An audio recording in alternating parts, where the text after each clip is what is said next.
योगी के जहां निकले थे आंसू वहीं राहुल गांधी ने जाकर दिया कंधा। अखिलेश करते रह गए राजनीति, कहीं हाथ से न निकल जाए बाजी। जिस शुभम द्विवेदी की निर्मम हत्या पर रो रहा था पूरा उत्तर प्रदेश, वहीं अखिलेश सेक रहे थे सियासी रोटियां। लेकिन अखिलेश के साथी ने किया ऐसा काम, सपा का हो जाएगा काम तमाम। पहले योगी ने भरे मंच से अखिलेश की लगाई क्लास, अब वहीं राहुल गांधी ने पहुंचकर कर दिया बड़ा खेल। पार्टी के नेता बयान दे रहे हैं या कोई पाकिस्तान का प्रवक्ता बयान दे रहा है, ये पता लगाने में ही कठिनाई हो जा रही है। आपने कल समाजवादी पार्टी के एक पदाधिकारी का मुंबई में दिया गया बयान देखा होगा। इससे पहले कानपुर का एक नौजवान अपने परिवार के साथ गया था पहलगांव, स्वर्गीय शुभम द्विवेदी की निर्मम हत्या कर दी गई। जब पत्रकारों ने समाजवादी पार्टी के अध्यक्ष से पूछा कि आप समाजवादी पार्टी आप वहां क्यों नहीं गए, तो उन्होंने कहा कि हमारी पार्टी का थोड़े था। कितना दुर्भाग्यपूर्ण और शर्मनाक बयान है। बहनों और भाइयों, देश की संवेदना होनी चाहिए अपने नागरिकों पर। पूरा देश पार्टी लाइन से ऊपर उठ करके एक साथ इस घटना की निंदा कर रहा है, और समाजवादी पार्टी के लोग इस प्रकार का दुर्भाग्यपूर्ण बयान देते हैं, इस प्रकार का दुर्भाग्यपूर्ण बयान देते हैं। शुभम द्विवेदी, ये नाम आपको याद होगा। पहलगाम में जिसकी पत्नी के सामने आतंकियों ने बड़ी ही निर्ममता के साथ गोली मार दी थी। उस वाकये के बाद पूरा उत्तर प्रदेश सदमे में था। योगी आदित्यनाथ खुद कानपुर गए और रोते बिलखते परिवारजनों के बीच अपने आंसुओं को रोक नहीं पाए। योगी के कानपुर जाने के बाद सवाल उठा कि क्या अखिलेश यादव शुभम द्विवेदी के परिवारजनों से मुलाकात करेंगे, तो उस पर अखिलेश यादव के जवाब ने सभी को हैरान कर दिया। अखिलेश ने परिवार से कोई संबंध न होने का हवाला देते हुए लगभग न जाने वाली बात पर मुहर लगा दी। मुख्यमंत्री उप मुख्यमंत्री सभी कानपुर गए हैं, तो आप विपक्ष के नेता हैं, क्या आप भी जाएंगे? हालांकि परिवार से मेरा कोई संबंध नहीं है, और मैं तो अपने पार्टी के लोगों से कहूंगा कि ऐसी घटना में जरूर पहुंच। इसी बयान के बीच अब राहुल गांधी ने कानपुर जाकर शुभम द्विवेदी के परिवार से मुलाकात की और साथ ही साथ अपनी बहन प्रियंका गांधी की भी फोन पर 7 मिनट तक परिवारजनों से बातचीत कराई। कांग्रेस सांसद राहुल गांधी तकरीबन 25 मिनट तक शुभम के घर पर रहे। उन्होंने शुभम को श्रद्धांजलि दी और इसके बाद पिता का ढांढस बंधाया। राहुल गांधी ने प्रियंका गांधी से भी फोन पर परिवार से बात करवाई। पीड़ित परिवार के बीच राहुल गांधी ने संसद सत्र की बात की। राहुल ने कहा, जान गंवाने वाले लोगों के लिए संसद का एक विशेष सत्र बुलाया जाना चाहिए और उसमें हमें चर्चा करनी चाहिए। राहुल गांधी के पहुंचने के बाद वहां शुभम की पत्नी ने बातचीत के दौरान पूरा वाकया बताया। परिवार ने राहुल और प्रियंका से शुभम को शहीद का दर्जा दिलाने की मांग की। आतंकवाद को पूर्ण रूप से खत्म करने की भी मांग परिवार ने रखी। शुभम के पिता ने कहा कि आतंकवादियों पर सख्त कार्रवाई हो। मेरा बेटा चला गया है, अब किसी और को अपना बेटा ना खोना पड़े।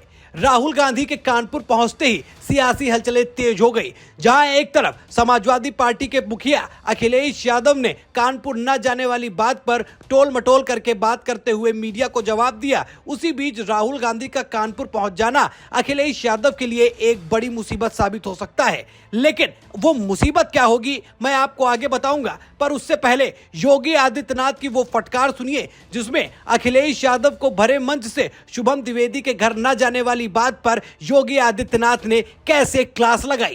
समाजवादी पार्टी के नेता बयान दे रहे हैं या कोई पाकिस्तान का प्रवक्ता बयान दे रहा है, ये पता लगाने में ही कठिनाई हो जा रही है। आपने कल समाजवादी पार्टी के एक पदाधिकारी का मुंबई में दिया गया बयान देखा होगा। इससे पहले कानपुर का एक नौजवान अपने परिवार के साथ गया था पहलगांव, स्वर्गीय शुभम द्विवेदी की निर्मम हत्या कर दी गई। जब पत्रकारों ने समाजवादी पार्टी के अध्यक्ष से पूछा कि आप समाजवादी पार्टी आप वहां क्यों नहीं गए, तो उन्होंने कहा कि हमारी पार्टी का थोड़े था। कितना दुर्भाग्यपूर्ण और शर्मनाक बयान है। बहनों और भाइयों, देश की संवेदना होनी चाहिए अपने नागरिकों पर। पूरा देश पार्टी लाइन से ऊपर उठ करके एक साथ इस घटना की निंदा कर रहा है। और समाजवादी पार्टी के लोग इस प्रकार का दुर्भाग्यपूर्ण बयान देते हैं, इस प्रकार का दुर्भाग्यपूर्ण बयान देते हैं। पहलगांव की घटना में उनका एक राष्ट्रीय महासचिव बयान देता है, कहता हिंदू ने हिंदू को मारा है, यानी पाकिस्तान को क्लीन चिट देने की कुत्सित चेष्टा। उनका एक सांसद उससे भी घटिया स्तर का बयान देता है। बहनों और भाइयों, जब भी जातिवाद की राजनीति होगी, जब भी विभाजनकारी राजनीति होगी। अखिलेश यादव इस बयान के बाद बेहद ही चर्चा का विषय बन गए और लोग ये तक कहने के लिए मजबूर हो गए कि उत्तर प्रदेश में वापसी करने के लिए अखिलेश यादव किसी भी हद तक जाने को तैयार हैं। लोगों ने सवाल उठाया, क्या योगी आदित्यनाथ का शुभम द्विवेदी के परिवार से कोई संबंध था, इसलिए वो वहां पर गए? अखिलेश यादव लगातार अपने इस बयान की वजह से फंसते हुए नजर आ रहे हैं। वहीं उत्तर प्रदेश में राहुल गांधी के साथ गठबंधन करके चुनाव लड़ने का विचार कर रही समाजवादी पार्टी खुद बैकफुट पर आ गई जब राहुल गांधी खुद कानपुर पहुंच गए। इसी बीच बीजेपी के सोशल मीडिया पेज से एक वीडियो बड़ी तेजी से वायरल हो रहा है, जिसमें एक तरफ दिखाया गया है कि अखिलेश यादव माफिया मुख्तार अंसारी की मौत पर क्या कह रहे हैं और शुभम द्विवेदी की आतंकी हमले के मौत पर वो क्या कह रहे हैं। जरा एक बार ये बीजेपी द्वारा साझा किया गया वीडियो देखिए। परिवार के सभी सदस्यों से मिला हूं और इस दुख की घड़ी में मैं परिवार के सदस्यों से मिलकर के जा रहा हूं, परिवार का दुख बांटने। और जो घटना हुई है वो शॉकिंग थी सबके लिए, पूरे परिवार के लिए और आम जनता के लिए। मुख्यमंत्री उप मुख्यमंत्री सभी कानपुर गए हैं, तो आप विपक्ष के नेता हैं, क्या आप भी जाएंगे?